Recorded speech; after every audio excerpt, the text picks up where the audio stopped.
Bem-vindo a mais um VE Entrevista. Hoje eu estou aqui com o pastor Judiclei Santos. Ele pastoreia a Igreja Batista Betel, em Mesquita. Obrigado, Judiclei, por estar aqui conosco. Agradeço, Vini. Você tem estudado e falado bastante sobre revitalizações de igreja. E tem várias igrejas que elas estão praticamente mortas, né? Muito doentes. Muitas vezes elas não notam que elas estão doentes, mas conforme uma igreja nota que ela está doente, o que ela deveria fazer? Eu acho que esse reconhecimento de que está enferma, né, que está no processo de morte, eu acho que é o primeiro passo. Muitas igrejas estão morrendo e não se dão conta disso. Então, quando a igreja reconhece que não está bem, que está enferma, ela já deu start nesse processo de estancar essa questão da morte, né? E depois fazer um diagnóstico preciso. Quais foram as razões pelas quais essa igreja começou a morrer? Um diagnóstico preciso é fundamental para fazer o tratamento.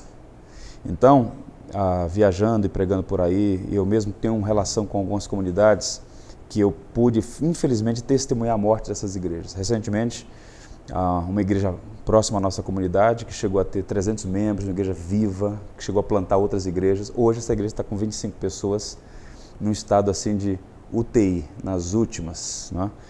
E aí a igreja se reuniu, reconheceu que ela estava morrendo, identificou algumas causas dessa enfermidade que levou a esse estado terrível e agora está produzindo ou tomando algumas iniciativas para trazer vida novamente. E a gente tem que buscar o Senhor da igreja.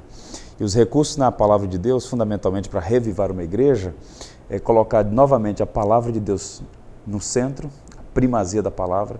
Toda igreja que passou por um processo de morte e foi revitalizada, ela teve que começar estabelecendo a pregação como primazia na vida da igreja. É a palavra de Deus que dá vida.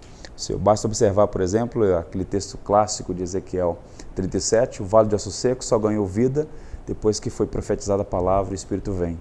Então, a igreja tem que identificar as causas dessa enfermidade para evitar que essas causas voltem novamente. Via de regra, começa com a marginalização da palavra. A palavra é posta de lado, vem o entretenimento, o pecado não é tratado devidamente.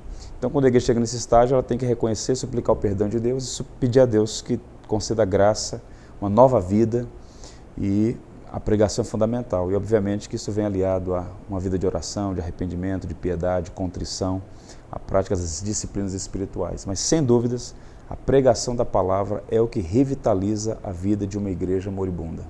Obrigado, Judiclei. Valeu, cara.